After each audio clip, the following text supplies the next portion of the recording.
As an instructor, you should have already spoken with your Oxford University Press sales representative, selected the textbook you would like to adopt, chosen the digital resources you would like to use in your classroom, and decided on a purchasing path for your students. Your OUP sales representative has corresponded with our digital team to have a Learning Link course created for you, and you have been able to explore your virtual learning environment. How do your students gain access to this environment? In order for students to access your Learning Link course, they should visit the unique URL for your course, which you received when the course was created.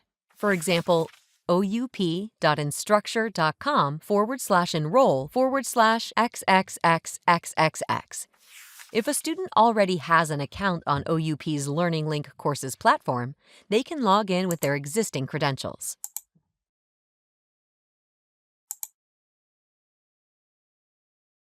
If they are new to it, they will be prompted to create an account.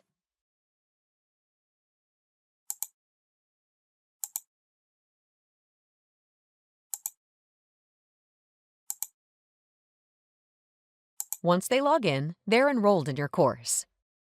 However, the first time they encounter protected content, such as the ebook, they'll be prompted to activate their access by selecting one of three methods. If the student obtained an access code with their textbook at your bookstore, they will select Redeem Access Code. If they do not have a code and wish to purchase access directly, they will select Purchase with a credit card.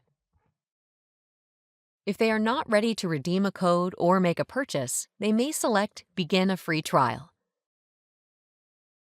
Beginning a free trial will allow full access to your Oxford Learning Link course materials for the duration of the trial period specified on screen, usually 14 days.